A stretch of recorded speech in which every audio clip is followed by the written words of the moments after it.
Jika kehidupan pribadi Deddy Corbuzier tidak terbuka seterang kebanyakan selebritas, tentu saja bukan karena ia ingin menjadikannya misteri seperti sulap. Welcome back to the Magic Show.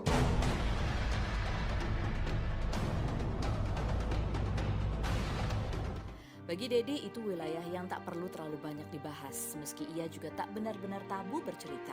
Seperti tentang pertama kali jatuh cinta dan kepada siapa. Saya rasa saya pacaran pertama kali SMP. Siapa namanya ya? Saya lupa. Jovita namanya. Masih hidup tuh orangnya. Nah, saya pacaran yang berarti pada saat itu sama perempuan yang namanya Kathy. Kathy itu adalah yang memberikan nama Corbuzier karena yang tadi saya cerita itu. Gitu. Nah, itu yang agak sulit untuk hilang karena kemana-mana gue bawa nama dari dia gitu kan. Jadi kan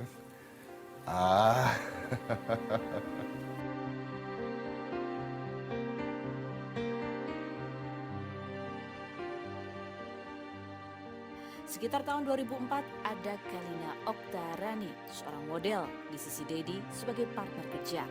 Mereka saling jatuh cinta. Perbedaan keyakinan tidak mengubah keputusan mereka untuk berkomitmen.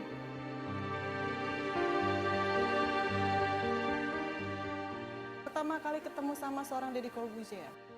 Jadi itu lama banget, tahun 2001 awal. Jadi saat itu saya lagi ada acara sama mama saya, lagi main poco-poco.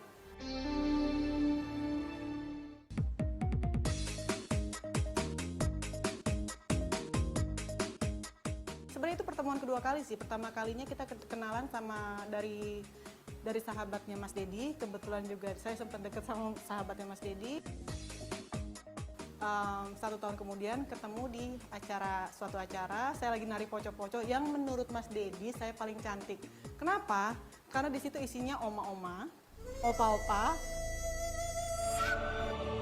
Hai, boleh kenalan? Hai, Gua Deddy. Kalina. Sejak itu ya dia tetap terus menghubungi saya gitu.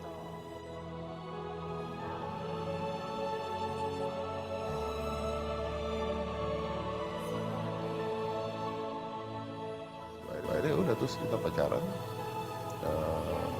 ya sampai nikah.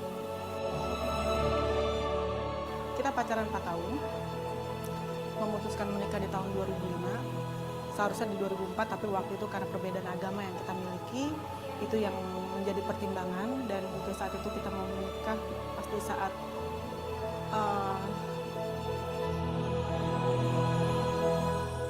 bulan puasa, banyaklah pro dan kontra, karena kita kan beda agama. Sebenarnya untuk kita pribadi, tidak mempermasalahkan tentang perbedaan itu.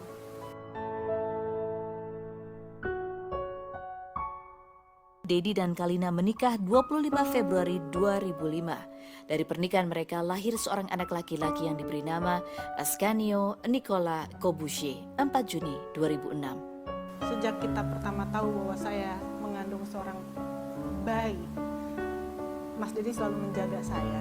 Mas Deddy selalu nganterin saya ke rumah sakit setiap bulan saya periksa. Dia selalu menemani saya.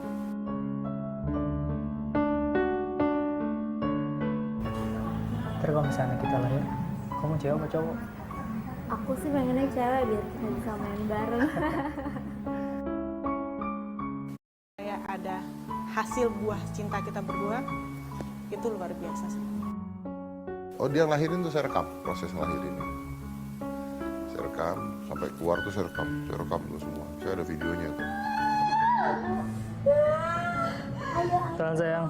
Pada saat potong usus, kan harus ayahnya potong usus. Nah, ini kamera kan saya lagi megang. Akhirnya saya kasih ke Kalina, megangin dong. Jadi pada saat saya potong usus, Kalina yang rekam. Ayo Pak, silakan potong tali pusarnya Pak. Ayo bentar. Kalina kalau udah pegang. Ya ampun Deddy. Pegang rekam. Pokoknya lucu banget, jadi pas lagi persalinan itu, Aska udah keluar, Mas Deddy suruh motong tali pusar, dia bingung kamera harus kasih ke siapa, jadi kameranya kasih ke aku udah balik lagi dalam keadaan ngelahirin gitu sambil videoin gitu. Itu lucu banget sih. dan pengalaman luar biasa yang pernah saya alami seumur hidup saya. Itu saya ketika ngelahirin tuh saya full makeup tuh. Saya full makeup biar anak saya nggak nangis ntar kalau ngeliat bapaknya. Justru setelah Aska lahir dan bertumbuh, pasangan ini mulai kesulitan menyatukan visi. Meski semula tak tercium media, akhirnya diketahui bahwa rumah tangga Dedi dan Kalina tak lagi harmonis. Mereka bahkan kemudian bercerai pada 31 Januari 2013. Akibat ceraiannya apa, saya bahkan lupa akibat cerainya apa. Karena udah lama banget perbedaan prinsip itu udah lama banget. Tapi yang pasti adalah kita bercerai itu tidak dalam keadaan ribut. Kita bercerai itu tidak dalam keadaan. Kita bercerai itu ngobrol. Berdua, duduk. Kita begini terus, apa kita cerai? Apa kita cerai aja? Yang ngomong dia, kalau kita cerai gimana? Tapi saya ngomong, ya mungkin lebih bagus ya. Aska gimana Aska? Itu ngobrol gitu. Ya Aska tinggal di rumah ini aja, jadi kita gantian datangnya ke sini gitu. Oh iya juga ya. Udah. Lah, akhirnya terjadilah perceraian tersebut. Which is wartawan tidak ada yang tahu. Kenapa wartawan tidak ada yang tahu? Saya tuh udah cerai hari ini. 3 bulan setelah saya cerai itu saya masih ke Singapura bertiga. Masih diwawancarain wartawan pulang di Singapura. Itu udah dalam keadaan cerai.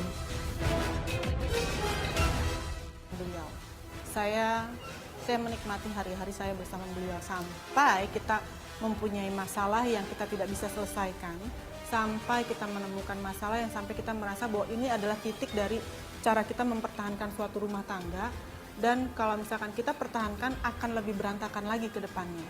Dedi dan Kalina sepenuhnya sadar perceraian akan membahayakan psikologi sang anak.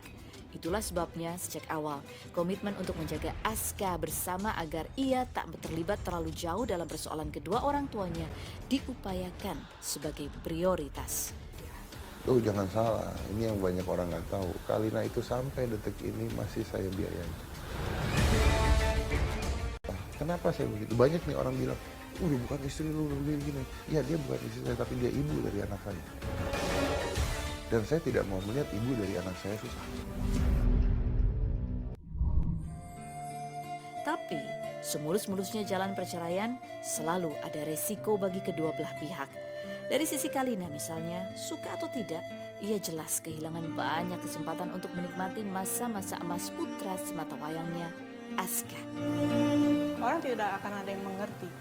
Mungkin ini pertama kalinya saya cerita di depan umum, depan publik.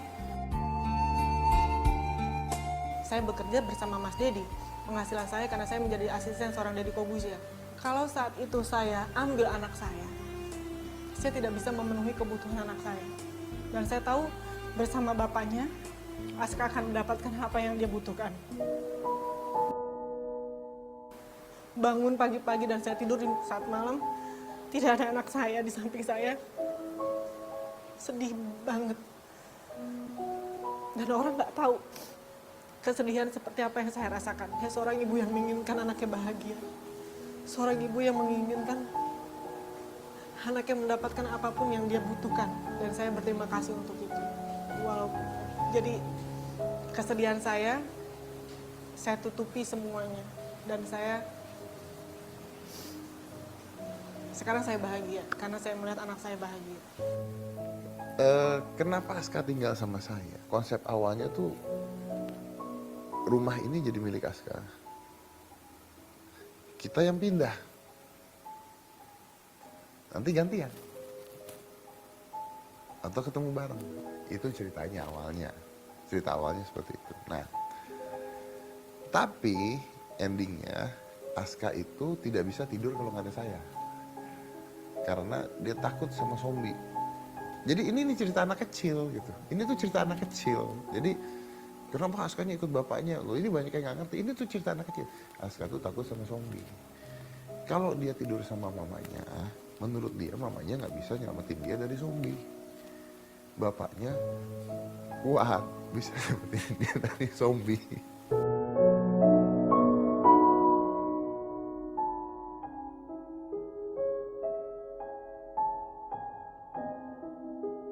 satu kita makan untuk bertiga sama pembantu kita.